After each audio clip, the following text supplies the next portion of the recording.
lire sans plus tarder un passage dans l'évangile de Jean au chapitre 7.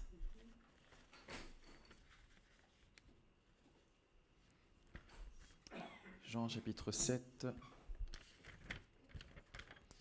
à partir du verset 28.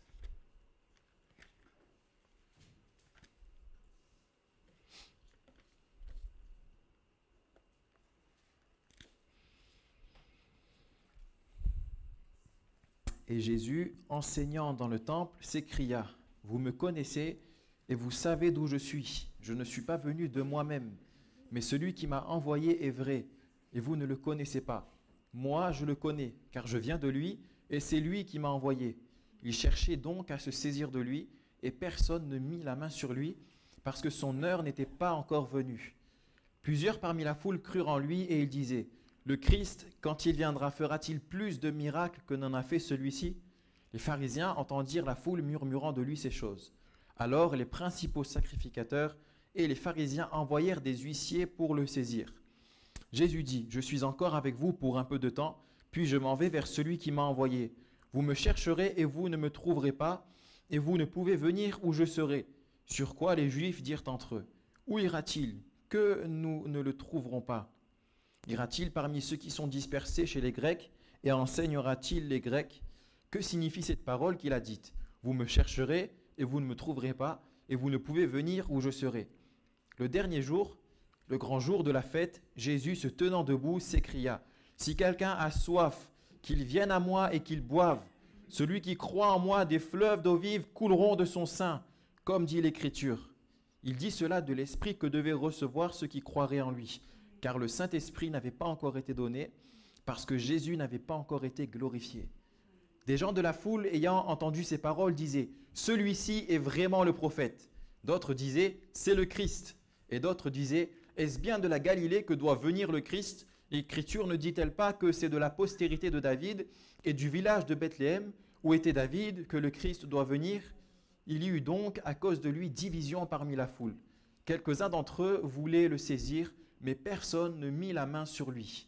Ainsi, les huissiers retournèrent vers les principaux sacrificateurs et les pharisiens, et ceux-ci leur dirent : « Pourquoi ne l'avez-vous pas amené ?» Les huissiers répondirent : « Jamais homme n'a parlé comme cet homme. » Les pharisiens leur répliquèrent : « Est-ce que vous aussi, vous avez été séduits ? Y a-t-il quelqu'un des chefs ou des pharisiens qui ait cru en lui ? » Mais cette foule qui ne connaît pas la loi, ce sont des maudits. Nicodème, qui était venu de nuit vers Jésus et qui était l'un d'entre eux, leur dit : « Notre loi condamne-t-elle un homme avant qu'on l'entende et qu'on sache ce qu'il a fait ?» Ils lui répondirent : « Es-tu aussi galiléen ? Examine et tu verras que de la Galilée, il ne sort point de prophète. » Et chacun s'en retourna dans sa maison. Amen.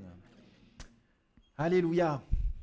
Ce soir, j'ai donné un titre au message, c'est tout simplement le jour de la rencontre. Le jour de la rencontre et non pas le lieu de la rencontre. Pourquoi ? Je vous explique brièvement. Vous savez que la Bible dans l'Ancien Testament parle de la tente de la rencontre. Après que le peuple d'Israël a été délivré de l'esclavage en Égypte, ils se sont retrouvés rapidement dans le désert.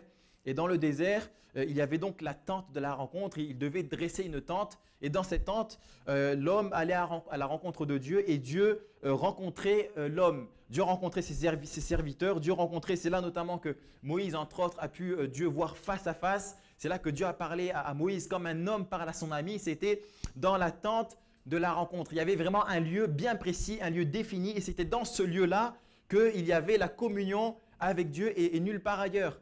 Et j'aimerais vous dire et rappeler tout simplement aujourd'hui qu'il n'y a pas un lieu défini, il n'y a pas un lieu précis et unique dans lequel on peut seul rencontrer le Seigneur. Parce que le Seigneur se rencontre en tout lieu, en toutes circonstances. Mais par contre, on peut parler du jour de la rencontre. Parce qu'il y a un jour où le Seigneur décide de venir à notre rencontre. Il y a un jour où le Seigneur décide de parler à notre cœur. Et parfois même, il peut y avoir un jour nouveau de la rencontre, une nouvelle rencontre avec le Seigneur, parce que parfois il est vrai qu'on a besoin, bien sûr, de rencontrer le Seigneur continuellement, d'aller vers lui continuellement, mais parfois on a vraiment besoin de quelque chose de particulier de la part du Seigneur. Et peut-être ce soir, ça va être le jour de la rencontre, de la première rencontre avec quelqu'un, ou peut-être ça va être pour toi une nouvelle rencontre avec le Seigneur et le Seigneur va te fortifier parce que, bien sûr, on est là à l'église, on est rassemblés au nom du Seigneur et le Seigneur peut nous visiter et on n'a pas besoin d'aller forcément à Jérusalem, en Israël, dans un lieu de pèlerinage.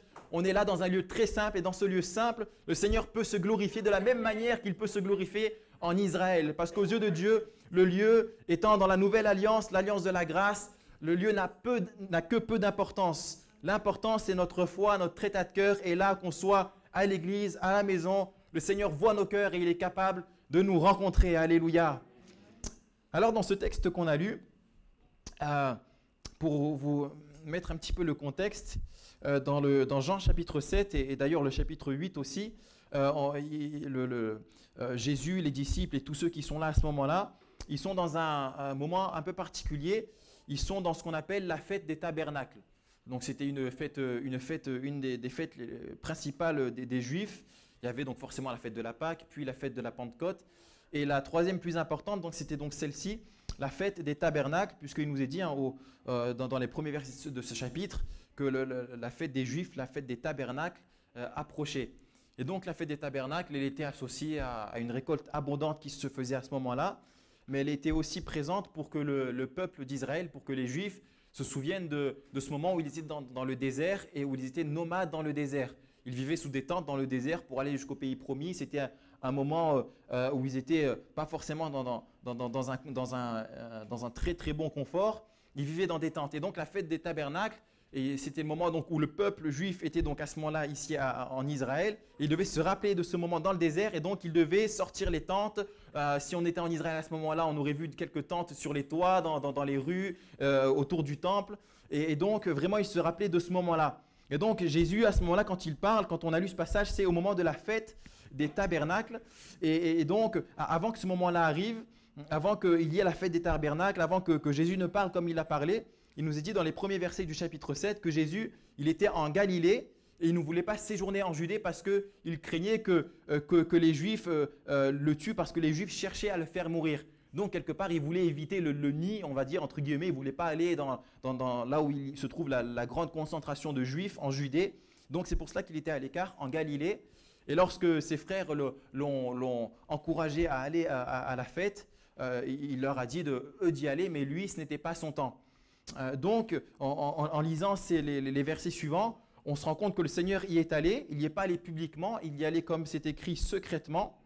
Et c'est vers le milieu de la fête, donc la fête sachant qu'elle durait 7 ou 8 jours, certainement vers le 3e jour, vers le milieu de la fête, au verset 14, il nous est dit que Jésus est monté au temple et à partir de là, il va y avoir comme un dialogue entre Jésus et les Juifs, et un dialogue intéressant, pas mal de choses qui sont dites entre le Seigneur et les Juifs.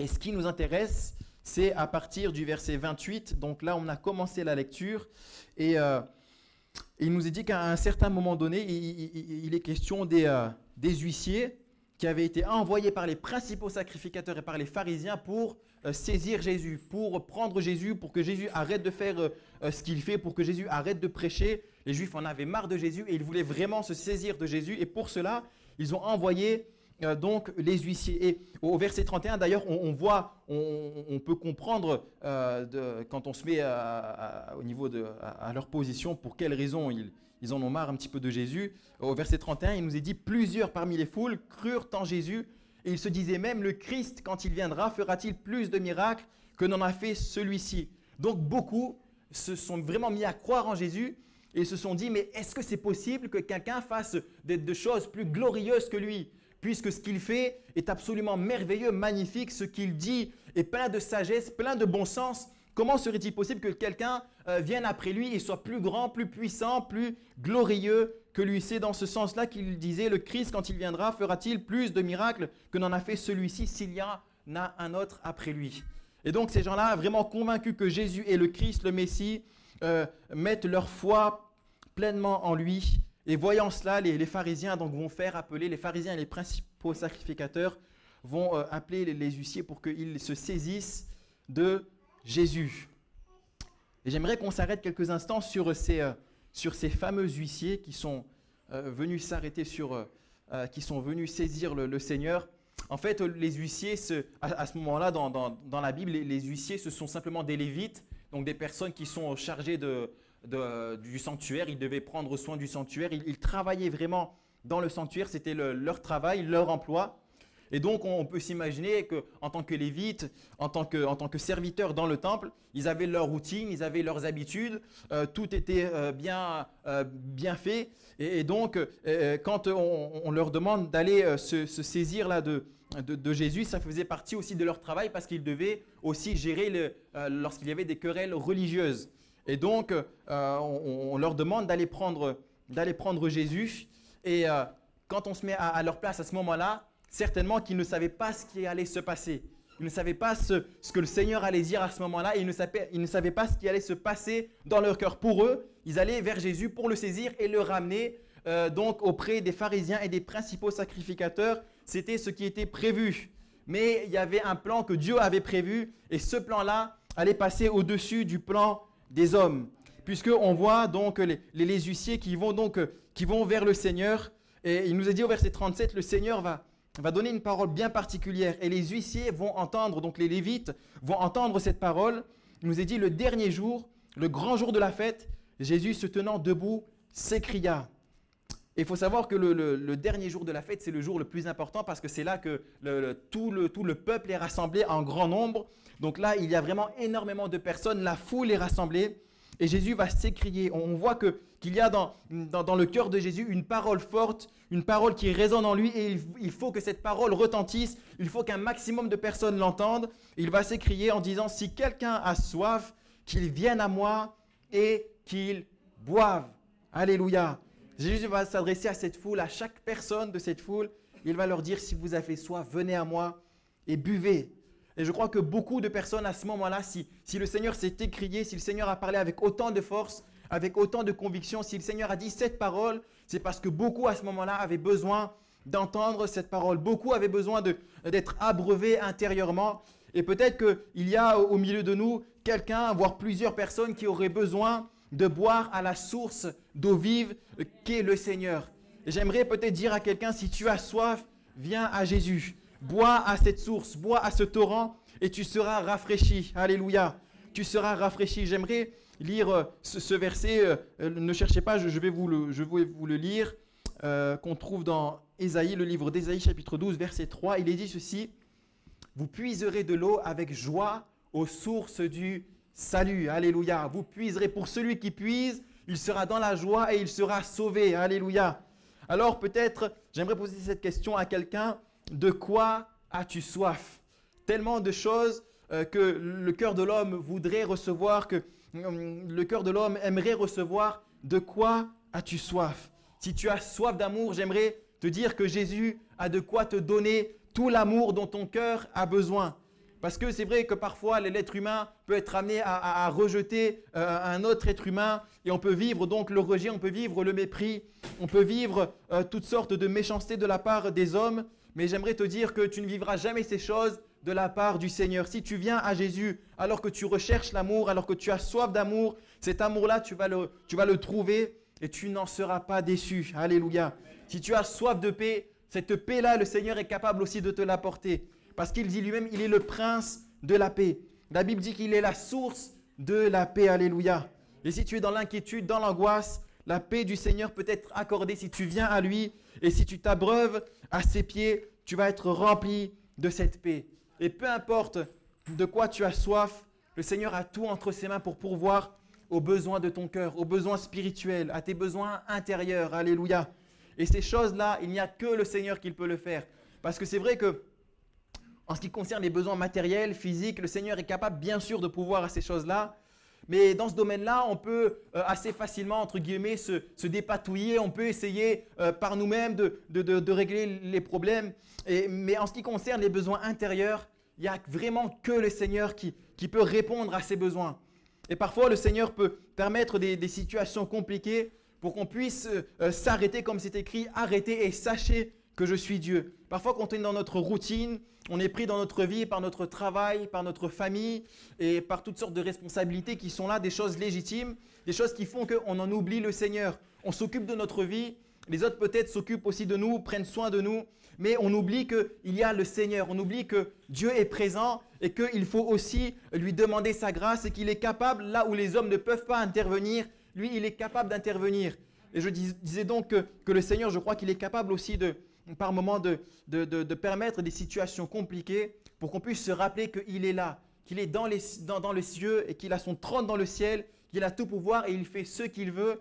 Et quand on se rappelle qu'il est là, quand on s'adresse à lui, quand on invoque son nom, alors il se manifeste et on se dit pourquoi je n'ai pas prié avant, pourquoi je ne me suis pas confié dans le Seigneur avant. Mais que Dieu soit béni parce qu'il n'est jamais trop tard pour le Seigneur. Il n'est jamais trop tard. C'est vrai, il y a des moments où on peut être infidèle, on peut oublier un peu le Seigneur, se confier dans les hommes, se confier en soi-même. Mais lorsque on confesse au Seigneur notre incrédulité vis-à-vis de lui, alors le Seigneur pardonne et le Seigneur intervient à nouveau dans notre vie. Alléluia. Alors oui, le Seigneur est bon et le Seigneur aussi donne à celui qui s'approche de lui. C'est pour ça qu'il est dit si quelqu'un a soif. Et j'aime beaucoup cette parole du Seigneur, si quelqu'un a soif. Il ne dit pas celui qui est juste, celui qui fait de bonnes œuvres. Il ne dit pas celui qui est bon, mais il dit si quelqu'un a soif, peu importe la vie que tu as menée jusqu'à maintenant, si tu as soif, aujourd'hui même, tu peux recevoir de Jésus cette eau vive et tu peux être désaltéré intérieurement. Alléluia.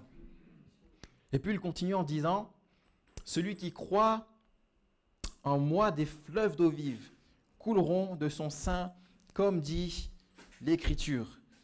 Et j'aimerais m'arrêter brièvement sur cette parole, celui qui croit en moi. La foi, tellement important, tellement nécessaire. Et j'aimerais rappeler ce qu'est la foi. La foi, bien sûr, comme il est dit ici, c'est celui qui croit. La foi, c'est le fait de croire, bien sûr, le fait de croire dans l'existence de Dieu. Mais je dirais que la foi ne se limite pas qu'à croire dans l'existence de Dieu, parce que dans ce cas, on pourrait dire que les démons ont la foi, parce qu'il est dit que les démons croient et ils tremblent. Et la Bible dit, si tu as la foi, si tu crois, tu fais bien, mais sache que les démons croient aussi et ils tremblent. Alors bien sûr, les démons croient dans l'existence de Dieu, parce que les démons, avant d'être des démons, ils étaient des anges, donc des esprits au service de Dieu, ils étaient dans la gloire éternelle, mais voilà qu'ils ont péché, ils ont été entraînés par Satan, et donc ils sont devenus des démons. Donc les démons croient dans le sens où ils croient dans l'existence de Dieu.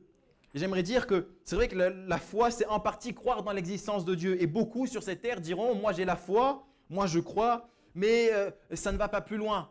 Dans leur vie, ça ne change absolument rien. Ils vivent leur vie comme des païens. Leur certaine foi ne va rien changer à leur vie. Et donc c'est pour ça que je dis que la foi ne se limite pas à cela. La foi, c'est certes croire dans l'existence de Dieu, croire même en Jésus, mais si ça se limite à ça, ce n'est pas la foi. La vraie foi, c'est croire en lui, mais c'est aussi se confier en lui, savoir remettre sa vie entre ses mains, savoir dépendre de lui, savoir plier le genou devant lui, savoir vraiment être attaché à lui. Parce que beaucoup disent croire en Dieu, même croire en Jésus, mais combien se confient véritablement dans le Seigneur? Combien vraiment vont vers Jésus et disent Seigneur, je veux compter sur toi aujourd'hui? Combien on dit à Seigneur, oui, je te donne ma vie. Oui Seigneur, je crois que tu es la vérité, je crois que tu es le chemin, je crois que tu es la vie et je veux maintenant vraiment me confier en toi en toutes choses et en tout temps pour ma vie. Et je crois que la foi, la véritable foi, c'est cela, c'est croire dans son existence, mais aussi se confier en lui, lui abandonner toutes choses.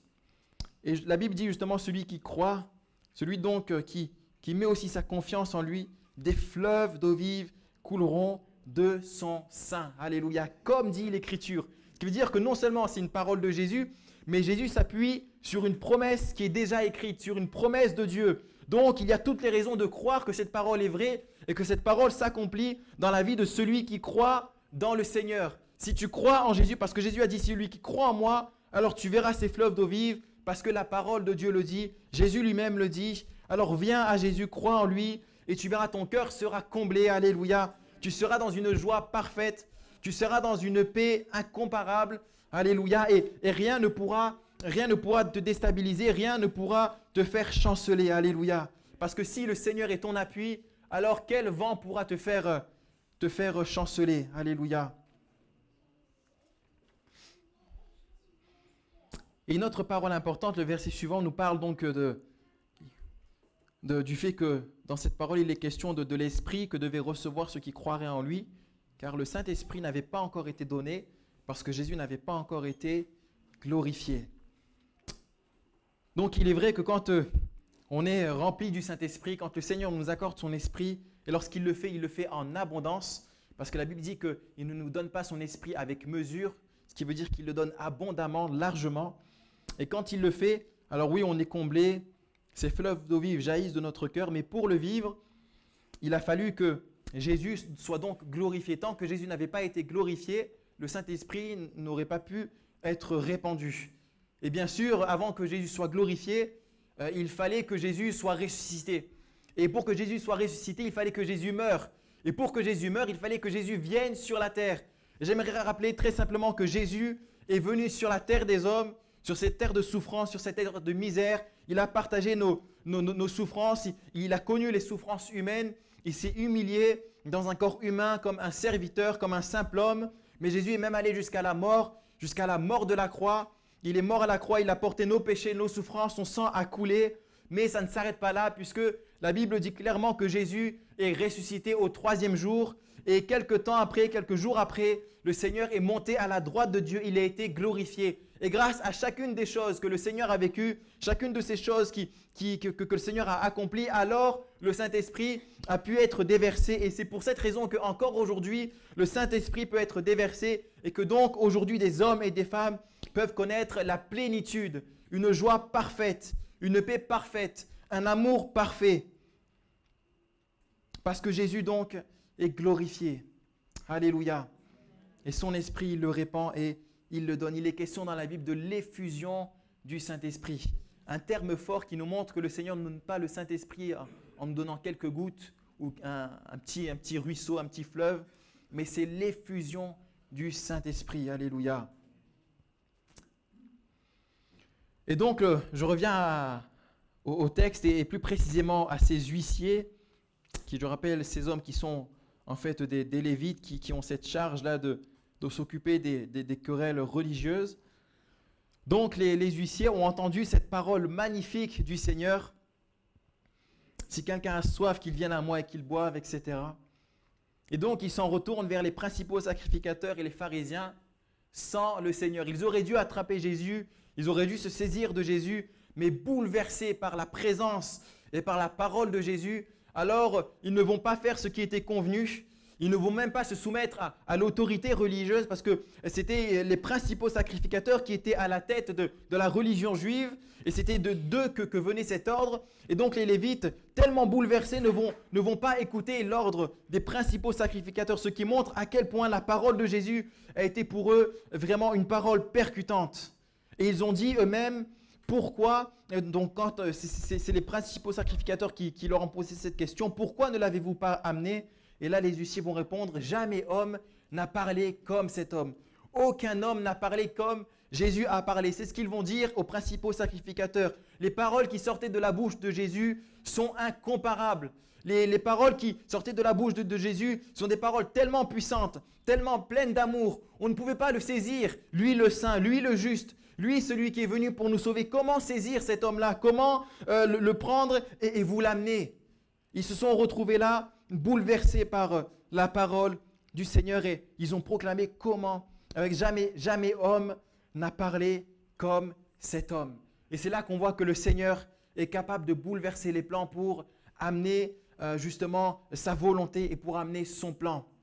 Ces hommes pensaient attraper Jésus, se saisir de Jésus, mais voilà que Jésus parle, voilà que la parole du Seigneur retentit et là tous les plans des hommes sont finis.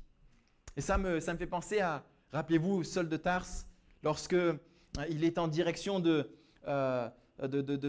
cette ville pour attraper beaucoup de chrétiens et pour les faire emprisonner. Et il est sur ce chemin avec l'autorité là que lui ont donné les autorités religieuses de l'époque. Et donc, il pouvait donc aller dans cette ville et attraper un maximum de chrétiens pour les mettre en prison à Jérusalem. Et donc, dans sa tête, il est sur le chemin, il se dit, je vais aller je ne sais plus c'est quelle ville exactement, j'ai un trou, mais il va dans cette ville, comment ? Damas, exactement, merci beaucoup. Donc, il va à Damas pour emprisonner ces chrétiens. Et donc, c'est son plan, c'est sa volonté. Il sait qu'il va, en tout cas, il pense qu'il va faire cela. Et pour lui, il est convaincu, il est déterminé, c'est ce qu'il a décidé de faire dans sa rage et dans sa colère. Mais il ne savait pas que le Seigneur allait venir à sa rencontre.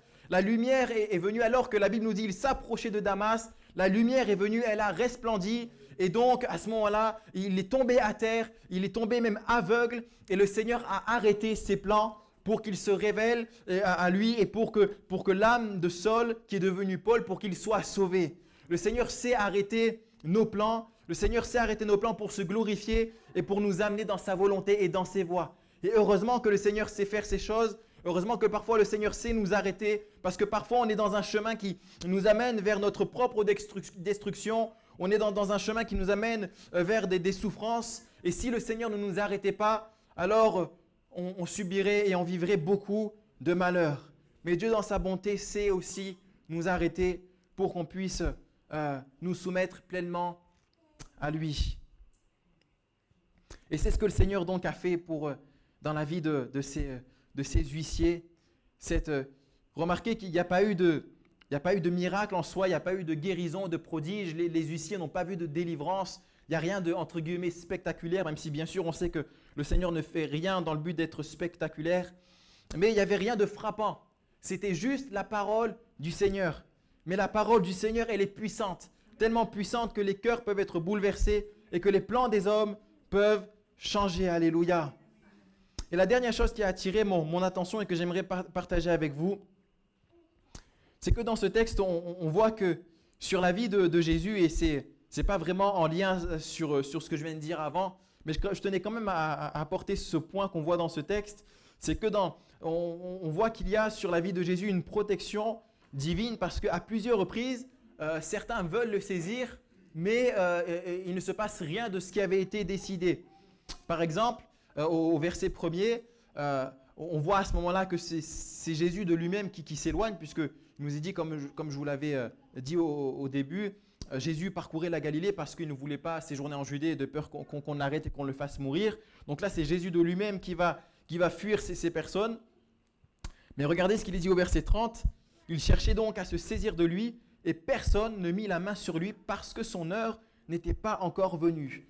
Donc on cherchait Jésus, on voulait se saisir de lui, on voulait lui faire du mal. Mais à ce moment-là, la Bible ne nous dit pas comment les choses se sont passées. Mais en tout cas, on ne s'est pas saisi de lui. Pourquoi ? Parce que son heure n'était pas encore venue. Jésus était divinement gardé parce que ce n'était pas encore le moment. Et puis le verset 44, il est dit ceci, « Quelques-uns d'entre eux voulaient le saisir, mais personne ne mit la main sur lui. » Pourquoi ? Alors qu'ils le voulaient, pourquoi ils n'ont pas mis la main sur lui ? Parce qu'il y avait une protection divine sur sa vie. Et puis le verset 45, bien sûr, je vous ai parlé de ces huissiers qui étaient là, mandatés pour arrêter le Seigneur. Mais les choses ne se sont pas faites ainsi parce qu'ils étaient bouleversés par la parole qui sortait de sa bouche. Et on voit que d'une manière ou d'une autre, le Seigneur, le Dieu Tout-Puissant, Dieu le Père, a pu mettre sa protection sur la vie de Jésus, son Fils, pour qu'il ne soit pas arrêté avant l'heure.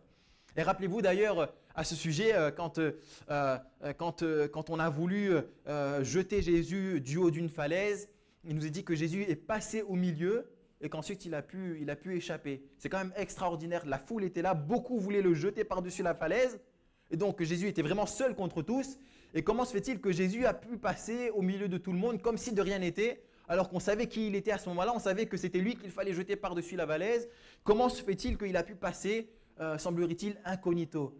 On voit que vraiment ils étaient comme aveuglés et Jésus a pu donc passer. Et puis, à plusieurs moments, il est question aussi donc, des Juifs qui voulaient arrêter le Seigneur, mais qui ne l'ont pas fait par crainte du peuple. Et donc, on pourrait voir là un moyen tout à fait humain qui a fait que Jésus n'a pas été arrêté à temps. Mais si Jésus n'a pas été arrêté, c'est parce que ce n'était pas encore l'heure. Et donc, Dieu le Père a permis que ces choses ne se fassent pas. Et par toutes sortes de circonstances, tantôt par une parole bouleversante du Seigneur, une autre fois parce que c'était le peuple que les Juifs craignaient. Et donc, par toutes sortes de circonstances, Dieu n'a pas permis que Jésus soit arrêté avant l'heure. Il y avait vraiment une protection toute particulière sur la vie de Jésus. Mais j'aimerais dire que pour ceux qui mettent leur foi en Jésus, cette protection-là, elle est aussi accordée à ceux qui sont ses enfants et à ceux qui le deviennent. Alléluia. Parce que rien n'arrive sans que le Seigneur ne le permette. Et si Dieu ne veut pas que quelque chose arrive, alors cette chose n'arrivera pas, c'est sûr et certain. Le diable pourra faire tout ce qu'il veut, les hommes pourront faire tout ce qu'ils veulent. Si Dieu ne veut pas que un malheur ou que ce malheur vous arrive, ce malheur n'arrivera pas. Parce que Dieu fait tout ce qu'il veut. Qui peut s'opposer au Seigneur ? Qui peut aller à l'encontre du Seigneur ? Il est le Dieu tout-puissant. Alléluia. Il est le soleil de la justice. Quand il se lève, la lumière brille, les ténèbres sont chassées et c'est sa volonté et uniquement sa volonté qu'il se passe. Et quand il y a des épreuves, des choses plus compliquées, c'est là encore la volonté de Dieu qui permet ces choses et Dieu sait pourquoi il permet ces choses. Mais j'insiste vraiment sur ce point, quand Dieu ne veut pas qu'une chose arrive, alors cette chose n'arrivera pas. Comme on le voit dans la vie de Jésus. D'ailleurs, aussi quand Jésus venait de naître, on a voulu donc faire tuer tous les enfants garçons qui venaient de naître dans le but que dans cette tuerie, forcément l'enfant Jésus soit aussi tué à ce moment-là et qu'il ne soit plus une menace pour ceux qui le craignaient. Mais on voit qu'un ange s'est révélé aux parents, entre autres à Marie, à Joseph, pour qu'ils puissent fuir. Et donc on voit qu'il y a vraiment une protection sur la vie du Seigneur. Et vraiment cette protection peut nous être aussi accordée. Il y a tellement de bénédictions à être un enfant du Seigneur. Bien sûr, il y a la gloire éternelle qui nous attend et cette bénédiction surpasse toutes les autres bénédictions parce que c'est la joie du ciel, c'est la joie de la présence éternelle de Dieu et c'est ça qui nous fortifie, c'est ça qui nous garde. Mais si le Seigneur nous promet cette bénédiction éternelle, sa présence, le royaume de Dieu, il y a aussi un trésor, comme la Bible le dit, un trésor dans le siècle présent. C'est-à-dire sur cette vie, sur cette terre, Dieu veut nous accorder aussi des bénédictions, des promesses. Et il y en a tellement que Dieu voudrait nous accorder. Et la seule chose que le Seigneur nous demande, c'est de croire en lui, c'est de mettre notre foi en lui, de venir à lui et de boire à cette source, de manger ce pain qu'il est. Et alors notre cœur sera abreuvé, rassasié, notre vie sera protégée par lui. Et quand même l'épreuve viendrait, le Seigneur saura nous soutenir. Alléluia.